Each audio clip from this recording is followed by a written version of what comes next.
Narito yung apat na theorems on inscribed angles. Number 1, if an angle is inscribed in a circle, then the measure of the angle equals 1/2 the measure of its intercepted arc.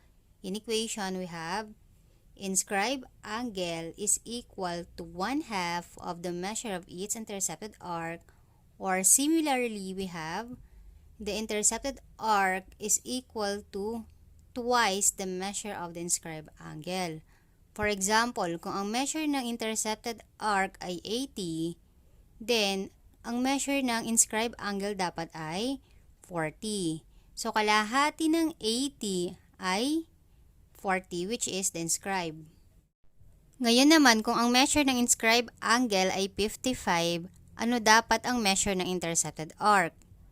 So, yan ay 110. So, ang measure ng intercepted arc ay twice, dalawang beses ng inscribed angle. Since ito ay 55, 55 times 2 is 110. Example, we have angle ABC inscribed in a circle Y. Or simply, we have angle B, which is the vertex of the angle. So, para mas madaling ma-identify yung angle, instead of using 3 letters, kung nalilito kayo, pwede nyo namang kunin yung vertex lang ng angle, which is the center, kapag naisulat siya as symbol. Yung endpoints naman na A saka C ay yung tinatawag na intercepted arc. Yun yung arc na sumasakop dun sa angle. So, ang intercepted arc ng angle ABC or angle B is arc AC. Sa figure natin, ang measure ng intercepted arc AC is equal to 132. Ngayon, anong measure ng angle ABC or angle B? According sa theorem, ang measure ng inscribed angle B is 1/2 the measure of its intercepted arc. So, kalahati siya ng 132. Therefore, ang measure ng angle B ay 66 degrees. 66 degrees. So, yan ay kalahati ng 132. Next figure, we have angle EDF inscribed in circle Y. So, ang measure ng angle EDF is 43. Ngayon, anong measure ng arc EF? According sa theorem, ang measure ng intercepted arc ay twice ng measure ng inscribed angle. Since ito ay 43, then ang measure ng intercepted arc ay 43 times 2, which is 86 degrees. So, arc EF is 86. Example letter C, we have triangle HIJ inscribed in circle Y.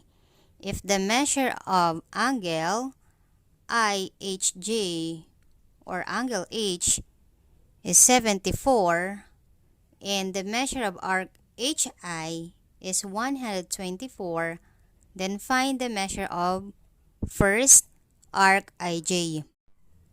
Arc IJ is the intercepted arc of angle IHJ, which measures 74. So, ang measure ng arc niya, intercepted arc, ay 74 times 2, which is equal to 148 degrees. So, we have the measure of arc IJ is 148. Pangalawa, ano naman ang degree measure ng arc HJ? Ang degree measure ng isang circle ay 360. Ibig sabihin, ang sum ng HI, arc HI, arc IJ, and arc HJ dapat equal sa 360. Ngayon, given na ang arc HI ay 124, ang arc IJ is 148. Para makuha yung remaining arc, yan ay 360 minus sum of 124 and 148. So, 124 plus 148 is equal to 272. So 360 minus 272 is equal to 88. So ang measure ng arc HJ is, we have 88 degrees. Next, find the measure of angle HJI. So we have HJI or angle J. Actually, kahit wala yung figure, ma-identify nyo kung ano yung intercepted arc niya. We have arc HI. So arc HI measures 124. Since ang hinahanap ay inscribed angle, ang inscribed angle ay kalahati ng intercepted arc. Therefore, ano ang measure ng angle HJI? Yun ay 124 divided by 2, which is 62 degrees. So yan ay 62 degrees. Last, we have find the measure of angle HIJ. HIJ or angle I with intercepted arc HJ. Ang intercepted arc HJ ay equal sa 88 degrees. Ngayon, dahil ang measure ng inscribed angle is half of its intercepted arc, then ang measure ng inscribed angle HIJ is equal to half of 88, which is 44 degrees. So the measure of angle HIJ is 44. Iba pang paraan para makuha yung angle I or HIJ ay 180 minus the sum of 74 and 62, which is 136. Yung 180 ay sum ng interior angles ng triangle. Samantala, yung 136 ay sum ng given angles 74 and 62. So 180 minus 136 ay 44. Letter D, isosceles triangle KLM is inscribed in circle Y. If the measure of arc KM is equal to 162, then find the measures of the following. First, we have the measure of angle KLM or angle L. Now, its intercepted arc measures 162, which is arc KM. Ngayon, ano ang measure ng angle L or angle KLM? Okay, so half of 162, which is 81 degrees. 81 degrees. Sunod naman yung measure ng angle LKM or angle K. At measure ng angle M or LMK. Ang angle K at angle M ay base angles ng isosceles triangle KLM. Ayon sa definition, ang isosceles triangle ay may congruent legs as well as congruent base angles. Ibig sabihin, ang measure ng angle K ay equal sa measure ng angle M. Angle K, angle L, and angle M ay interior angles ng isosceles triangle KLM. So, ang sum nila ay 180 degrees. Para makuha yung value ng angle or measure ng angle K at angle M, subtract 81 from 180, which is equal to 99. Ang measure ng dalawang to ay 99. Paghahatian nila, so divided by 2, which is 49.5. So, angle K is 49.5 degrees. Ganun din ang angle M, 49.5 degrees. So, 49.5 plus 49.5 is 99 plus 81 is equal to 180, which is the sum of the interior angles of a triangle. So, ang measure ng angle LKM or angle K is 49.5.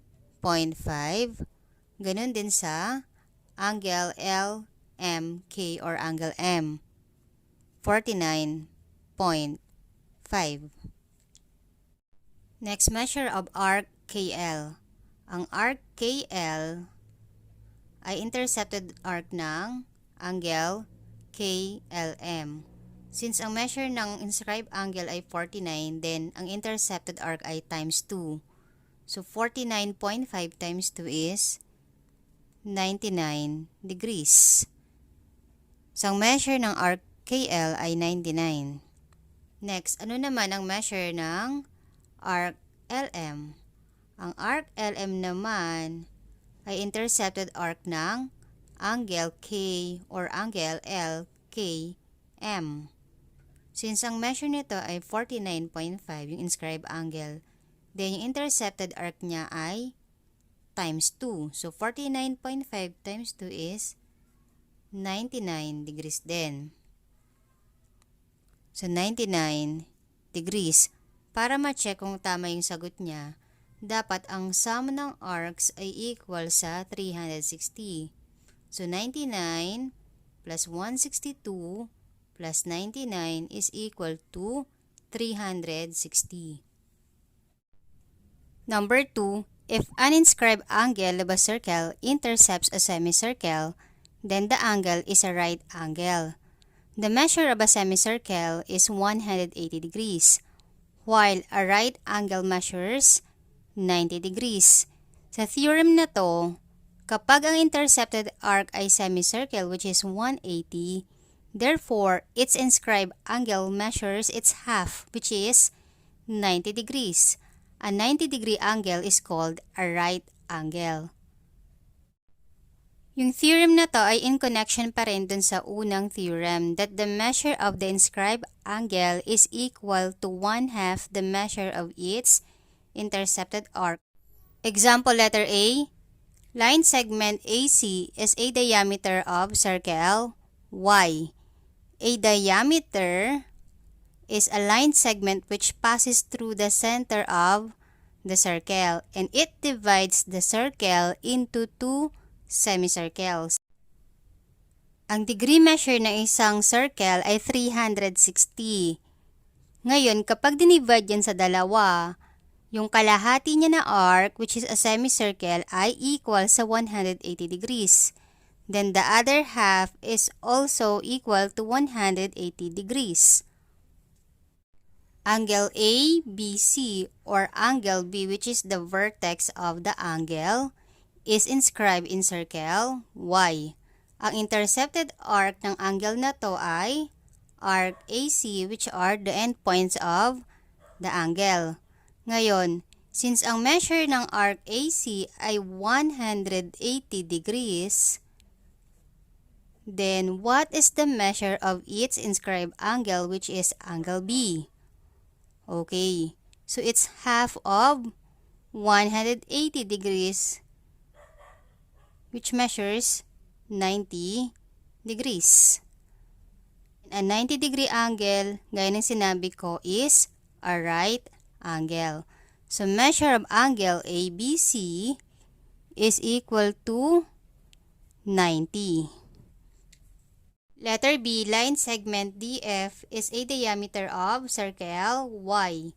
If the measure of arc EF is equal to 84, then find the measures of the following. Una, find the measure of angle EDF or angle D. Its intercepted arc is arc EF, yung endpoints niya, which measures 84. Ngayon, according sa theorem, the measure of the inscribed is equal to 1/2 the measure of its intercepted arc.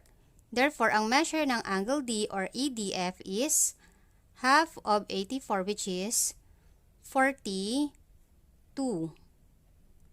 degrees. So, ang measure ng angle EDF ay equal sa 42. Next natin, find the measure of angle EFD or angle F. Okay, may dalawang paraan kung paano kunin ang value ng or measure ng angle F. Una, ang angle D, angle E, at angle F ay interior angles ng triangle. Ang sum ng interior angles ng triangle ay 180. Remember, ito ay diameter. Diameter divides the circle into 2. Ibig sabihin, ang arc DF ay equal sa 180 degrees. Ang inscribed angle ng arc DF ay, we have angle E. Kalahati ng 180 ay 90 degrees. Tama? Ngayon, since ang sum ng interior angles ng triangle ay 180, it's 180 minus the sum of 90 and 42 para makuha yung angle F. So, 180 minus the sum of 42 and 90, which is 132, is equal to 48. Ulitin ko, 180 minus 132 is equal to 48 degrees. Pangalawang paraan naman, since ang arc EDF ay semicircle na ang measure ay 180, para makuha yung remaining arc ng semicircle, 180 minus 84 ay 96 degrees. Ngayon, ang arc DF ay intercepted arc ng inscribed angle EDF or angle F. Since inscribed angle, kukunin natin yung half ng intercepted arc na 96. Ang half niya ay 48 degrees. So, ang measure ng angle EFD or angle F ay 48. Measure of angle DEF or angle E, yung vertex ay 90.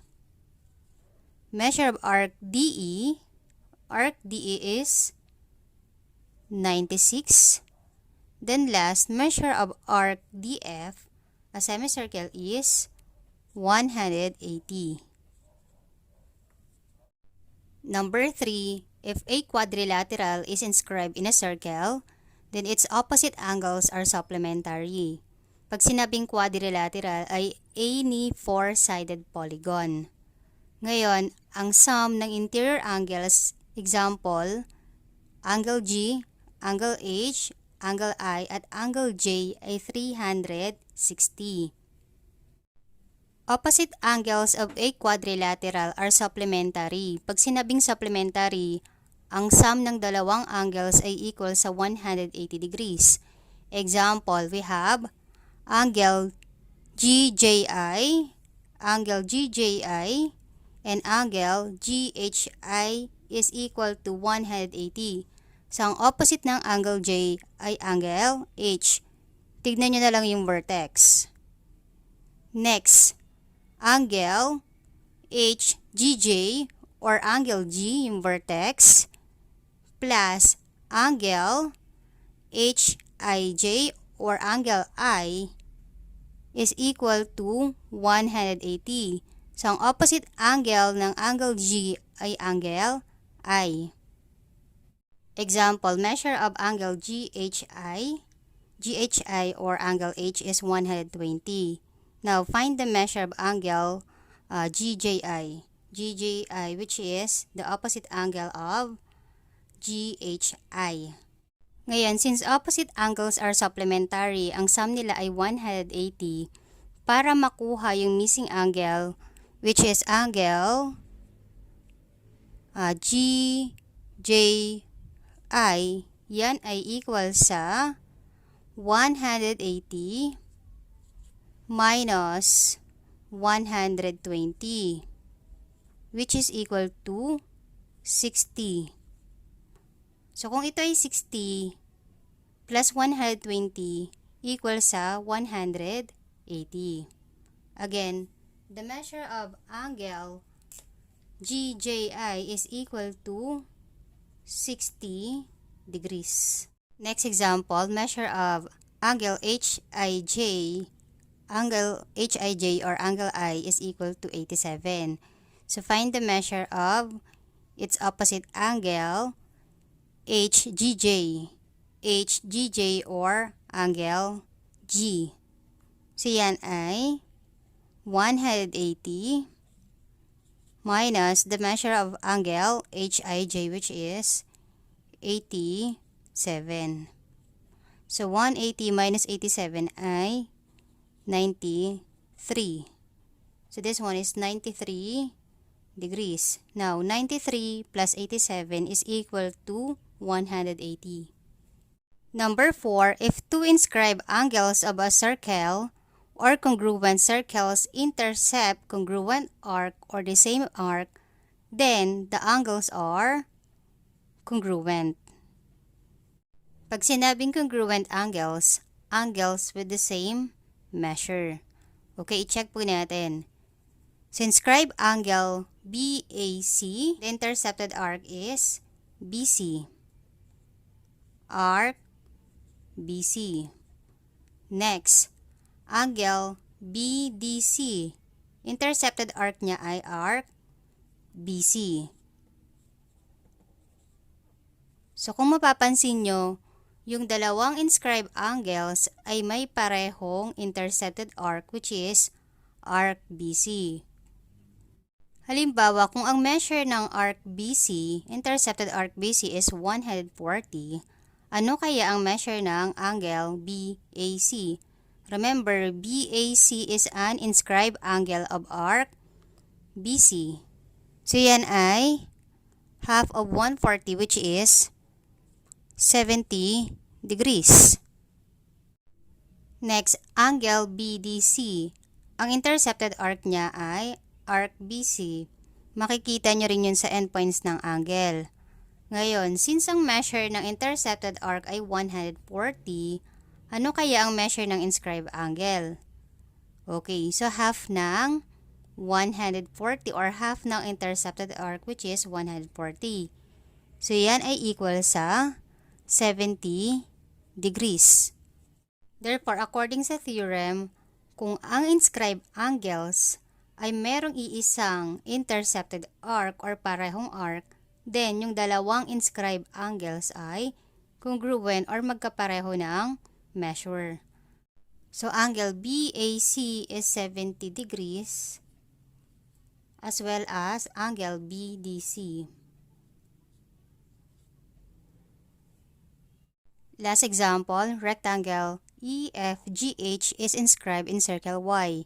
If the measure of arc FG is 76 and measure of angle FGE is 52, then find the measures of the following.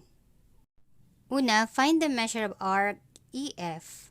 Sa figure natin, meron tayong diameter line segment EG. And diameter divides the circle into two semicircles. So dito, meron tayong semicircle, arc EFG, then arc EHG. Now, since ang measure ng EFG, arc EFG ay 180, para makuha yung value or measure ng EF, just subtract 180 by 76. So yan ay 104. Repeat, yan ay 180, yung semicircle minus the given arc, 76. So, equal sa 104. 104 degrees. Next, find the measure of arc EH. Okay, sa figure natin, ang line segment HF ay diameter din. So, ibig sabihin, ang arc HEF ay semicircle, measures 180 degrees. Ganun din ang arc HGF. Ngayon, dito sa arc na to na ang measure ay 180, given arc EF is 104. So, anong measure ng arc EH? Okay, so 180, yung semicircle na 180, minus yung arc na 104.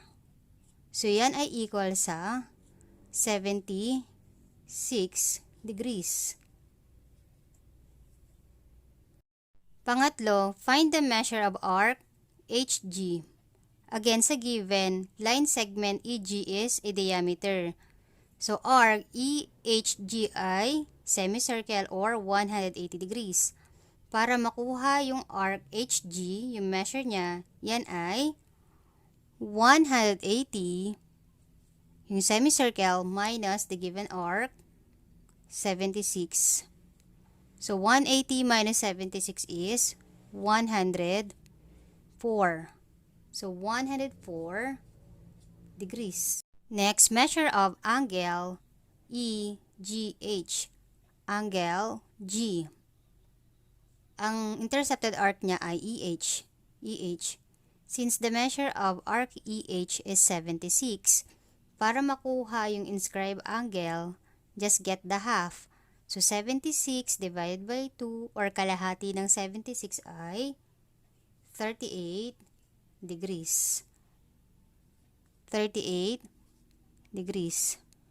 Isa pang paraan para makuha yung value or measure ng angle EGH, sa rectangle, bawat interior angle ng rectangle ay right angle or 90 degrees ang measure. Ngayon, para makuha yung 38 dito, it's 90 minus 52, which is 38. Then last, find the measure of angle EHF. EHF, ang intercepted arc niya ay EF. EF measures 104. So, ang measure ng inscribed angle ay kalahati ng 104, which is 52 degrees. So, 52.